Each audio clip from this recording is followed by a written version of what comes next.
Cara belajar pramuka. Bismillahirrahmanirrahim. Assalamualaikum warahmatullahi wabarakatuh. Salam pramuka. Salam pramuka. Salam pramuka. Pramuka, pramuka, Raja Muda Karana. Lambangnya, lambang lunas kelapa. Aha, ihi, very good. It's very good. Bodel bawel. Yes, boom. Adik-adik, pramuka penggalang, kakak-kakak pembina, hari ini channel Cara Belajar akan menyampaikan cara belajar pramuka. Telah hadir di studio Cara Belajar Kak Edi Studio. Silakan Kak Edi memperkenalkan diri. Oke. Assalamualaikum. Salam pramuka. Assalamualaikum warahmatullahi wabarakatuh. Salam warahmatullahi wabarakatuh. Selamat siang adik-adik semua di seluruh Indonesia. Perkenalkan, kakak namanya Edi Studio dari pembina SMP Negeri 177 Jakarta. Nah, pada siang hari ini kakak berkesempatan untuk menemui Kak Widadi, seorang tokoh pendidikan yang tidak asing lagi, seorang multi talent, seorang instruktur pendidikan yang mempunyai kemampuan luar biasa.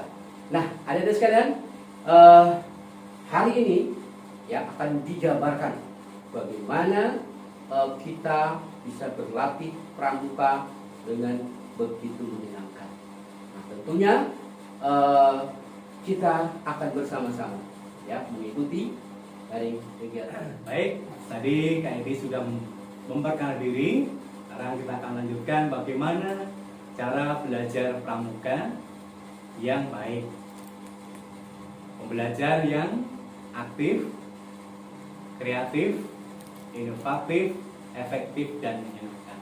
Kakak akan kenalkan 8 metode. Yang pertama adalah dengan metode menyanyi, di mind mapping bisa dilihat. Yang kedua dengan metode bercerita. Yang ketiga dengan metode permainan. Yang keempat dengan metode demonstrasi. Kemudian yang kelima dengan metode lomba. Surprise yang keenam. Yang ketujuh menirukan. Dan yang kedelapan kerja kelompok. Nah, baik. Di antara 8 metode tadi bisa dipakai agar pembelajaran pramuka menjadi menyenangkan.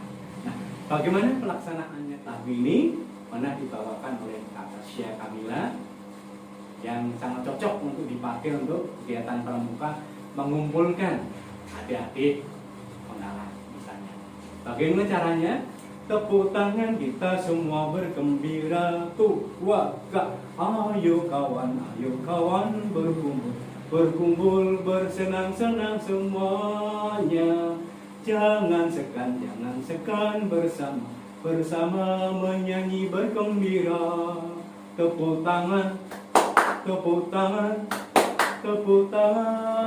bergembira. Sekali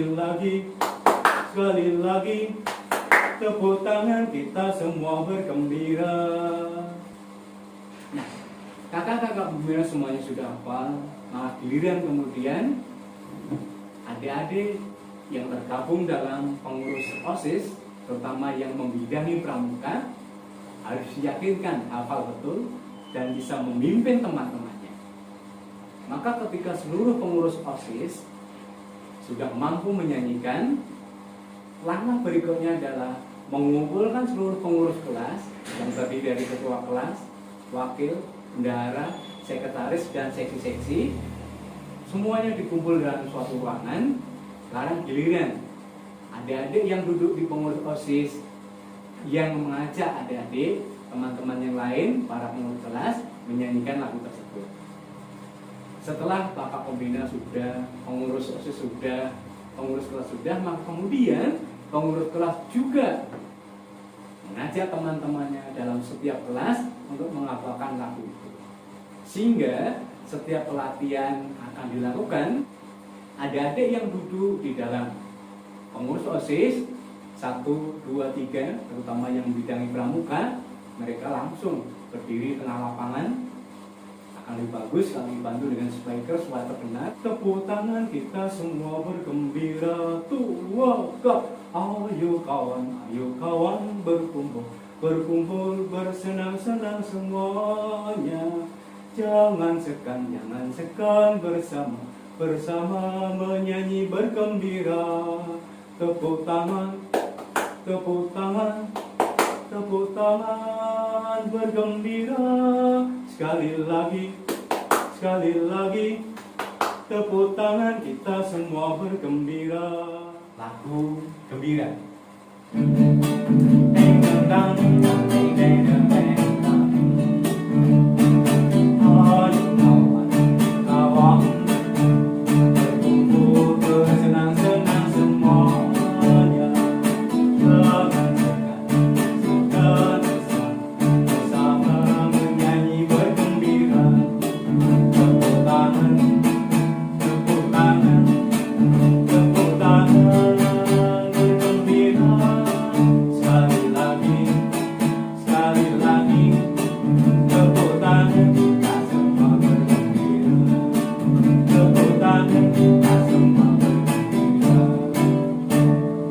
Lagu Pramuka tak Pramuka tak kena rintangan, meski jalan penuh halangan, hilang di dalam hati yang liat.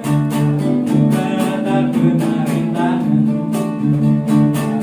Pramuka tak kena rintangan, meski jalan penuh halangan,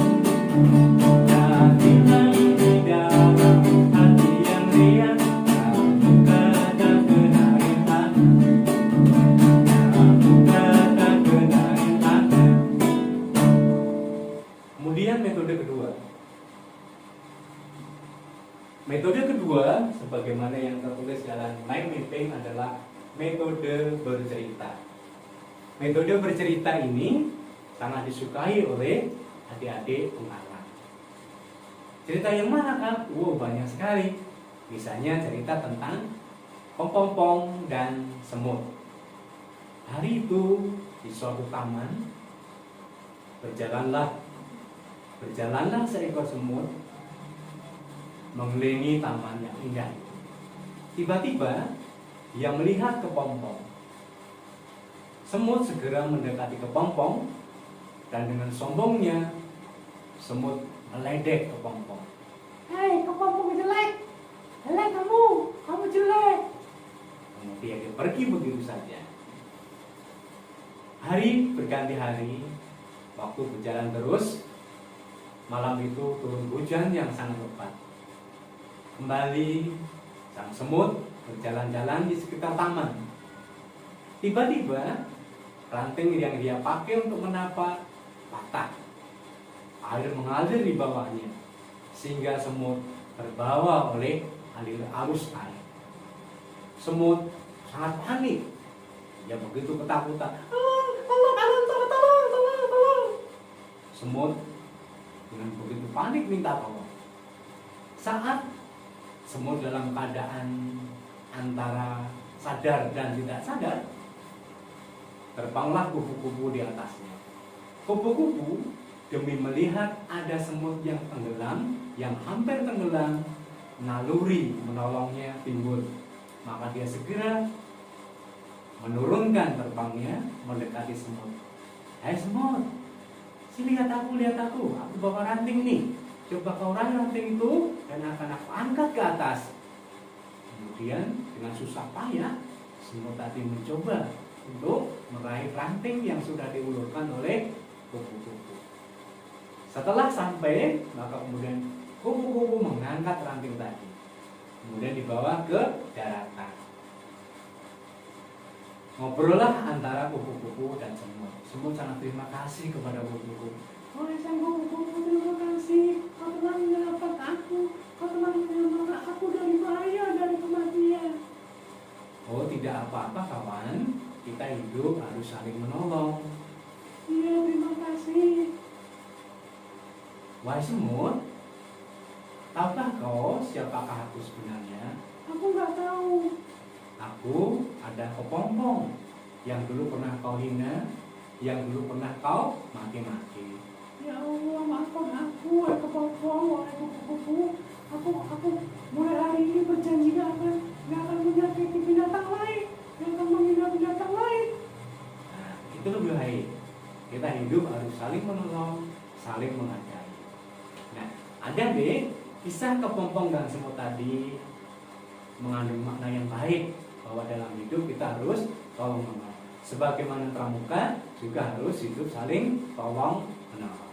Nah, sekarang kita menuju ke metode yang ketiga, yaitu permainan. Permainan sangat banyak.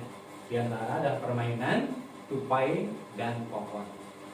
Bagaimana cara melakukannya? Anak-anak membentuk kelompok, masing kelompok terdiri dari 3 orang. 2 orang bertindak atau berperan sebagai pohon dengan cara mengumpulkan tangan. Orang ke-1, kemudian orang kedua. Bagaimana orang yang ketiga? Anak yang ketiga, dia jongkok di tengah-tengahnya antara pohon tadi sebagai tupai. Lalu narator menyampaikan sesuai dengan cerita yang ada di situ. Misalnya begini, teman-teman, suatu saat pramuka penggalang sedang camping di tengah hutan. Tiba-tiba pemburu datang. Nah, ketika mendengar pemburu datang, maka tupai berlompatan mencari perlindungan ke sana, ke sini, ke tempat lain, mencari perlindungan lama atau bertukar tempat dari satu pohon ke pohon yang lainnya. Setelah kondisi ideal, anak-anak sudah tenang dari kegembiraannya, dari nafas terengahannya, kemudian narasi berkata lagi. Dalam camping yang cukup lama itu, pada suatu malam semuanya tertidur lelap karena habis melakukan kegiatan yang sangat melelahkan. Begitu bangun pagi-pagi akan melaksanakan sholat subuh, semua orang terkejut. Ada orang berkata, kebakaran, kebakaran, kebakaran. Begitu mendengar kata kebakaran, maka sekarang yang berpindah adalah pohonnya, tapi tetap berpegangan. Pohon tadi berpindah. Nah, sehingga antar pohon berpindah tempat, tapi tangan tetap saling wujud seperti gapura, tidak boleh melepas. Permainan tupai dan pohon ini menarik sekali, apalagi kalau dilakukan dengan jumlah peserta yang cukup banyak, luar biasa, dan adik-adik biasanya akan sangat senang. Jadi kalau latihan hanya 40 menit, 10 menit upacara pembukaan, 10 menit upacara penutupan, maka yang 20 menit tadi akan memberikan kesan yang luar biasa, dan minggu depan pasti di antara mereka sebagian minta untuk bermain tupai dan pohon lagi. Kita berlanjut menuju metode belajar pramuka yang keempat, yaitu demonstrasi. Pramuka adalah anak-anak yang kreatif. Suatu saat disuruh oleh kakak pembina untuk membuat puisi, membuat karangan prosa, membuat lagu. Maka anak-anak yang kreatif, dia akan mendemokan, misalnya dia melihat sebuah pohon. Nah, maka dia akan membuat lagu. Ada pohon indah, saya lihat. Pohon di atas tanah, rumput hijau keliling-ling. Ada cabang indah, saya lihat. Cabang di atas pohon di atas tanah, rumput hijau keliling-ling. Ada ranting indah, saya lihat. Ranting di atas cabang di atas pohon di atas tanah, rumput hijau keliling-ling. Ada daun indah, saya lihat. Daun di atas ranting di atas cabang di atas pohon di atas tanah, rumput hijau keliling-ling. Ada buah indah, saya lihat.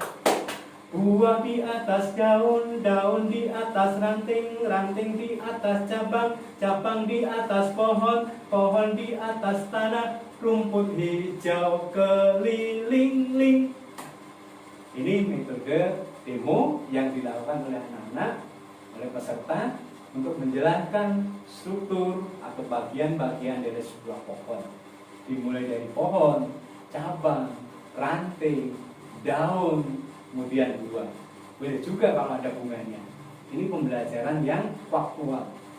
Nah, sekarang saya lihat, sekarang kakak akan memperlihatkan demonstrasi. Anggap gelas ini adalah tubuh kita, kemudian air yang jernih ini adalah kolbu kita, hati kita. Kita terlahir dalam keadaan suci bersih, seperti kertas. Dalam teori tabula rasa, meja lilin, John Locke mengatakan bahwa seperti kertas putih. Nah, kemudian suatu saat kita berhubung pada ibu kita. Misalnya namanya Pandu. Pandu, ya ma, kamu sudah sholat nak? Sudah ma, padahal belum. Maka Pandu berdosa kepada dirinya, kepada mamanya karena membohongi, dan kepada Allah Tuhannya. Kenapa? Karena Pandu beragama Islam. Dia wajib sholat wajib, melaksanakan sholat wajib. Dia berbohong, maka muncullah dosa. Nah, ibaratnya seperti ini. Nah, adik-adik bisa melihat sekarang sudah mulai ada warna hitamnya. Perbuatan dosa sudah mengotori jiwa-jiwa yang bersih. Bagaimana kalau dosa lagi? Misalnya, Pandu, ya ma, tolong belikan mama sabun. Ini uang 50.000. Baik ma. Kemudian Pandu pergi ke warung membeli sabun. Nah, ketika membeli sabun itu ternyata sabun harganya hanya 10.000. Kemudian ditanya, mama. Ini sudah sambil rumah ini. Ini sabunnya, ini kembaliannya. Loh, Pandu, kok kembaliannya cuma 38.000? Iya ma, kan harga sabunnya 12.000 ma. Padahal harga sabun 10.000. Maka timbul lagi perbuatan yang dilakukan Pandu. Nah, begitu terus menerus Pandu melakukan dosa, maka kemudian lihat air sudah berubah menjadi hitam. Nah, demikian anak-anak. Nah, kalau sudah seperti ini, bagaimana cara membersihkannya? Bagaimana cara kita bertobat dari dosa-dosa yang kita lakukan? Maka kita harus memperbanyak berzikir kepada Allah. Misalnya dengan kalimat astagfirullah, astagfirullah, dan seterusnya. Berulang-ulang, maka lama-lama akan terlukis. Bagaimana penggambarannya? Nah, ini prosesnya. Zikir kita akan membersihkan dosa kita. Ketika kita zikir, maka perbuatan dosa yang kita lakukan sedikit-sedikit akan terkikis. Dia turun. Semakin rajin kita berzikir, maka prosesnya akan seperti itu. Astagfirullahaladzim, astagfirullahaladzim, astagfirullahaladzim. Karena dosanya sudah cukup banyak, karena ternyata zikir yang dilakukan berulang-ulang tadi belum mampu mengembalikan pada posisi hati kolbu yang bersih, maka dia tambah lagi zikirnya. Astagfirullahaladzim, subhanallah, walhamdulillah, wa la ilaha illallah, wallahu akbar. Astagfirullahaladzim, astagfirullahaladzim, astagfirullahaladzim. Lumayan, sebagian dosa-dosanya sudah mulai terkikis karena istighfar yang dilapaskan. Permohonan ampun kepada Allah. Ya Allah, maafkan dosa-dosa saya, dosa dari mulut saya, dosa dari tangan saya, dosa dari telinga saya, dosa dari mata saya, dosa dari kaki saya, dosa dari seluruh anggota tubuh saya. Zikir lagi dengan semangat. Astagfirullahaladzim, astagfirullahaladzim, astagfirullahaladzim. Alhamdulillah. Nah, air yang tadinya jernih, kolbu, hati yang tadinya bersih, kemudian kotor akibat perbuatan dosa, menjadi hitam. Air yang hitam, kolbu yang penuh dosa, menjadi putih lagi, karena sering berzikir kepada Allah, sering istighfar kepada Allah, maka hati menjadi putih seperti ini. Adik-adik, banyaklah berzikir, banyaklah istighfar, mohon ampun kepada Allah, supaya dosa-dosa yang telah kita lakukan, yang telah kalian lakukan, ampuni oleh Allah sebagai proses demonstrasi. Nah, berikutnya lomba. Metode lomba paling mudah dilakukan. Misalnya lombanya dimulai dengan mengambil dari bidang studi bahasa Indonesia. Misalnya membuat pantun. Misalnya bermain teka-teki silat. Kalau mengambil dari matematika, misalnya lomba menyebutkan bilangan prima di bawah 10 dan seterusnya. Hampir semua pelajaran yang ada bisa digunakan untuk metode lomba, untuk membuat soal yang dilombakan kepada adik-adik pramuka. Nah, sekarang kita ke metode surprise. Metode surprise biasanya metode yang sangat disukai anak. Ini metode yang tak terduga. Bagaimana caranya? Ketika anak-anak dalam keadaan upacara pembukaan atau upacara penutupan, bisa dipilih mana yang oke. Atau saat bermain, tiba-tiba kakak-kakak pembina memanggil anak-anak yang saat itu sedang berulang tahun. Dibuat drama, dibuat skenario seolah-olah anak-anak tadi ingin dikerjain. Kemudian setelah berakhir dalam suasana yang tidak karuan itu, ternyata intinya kakak pembina memberikan surprise kepada beberapa adik-adik penggalang, adik-adik pramuka yang ulang tahun pada hari itu.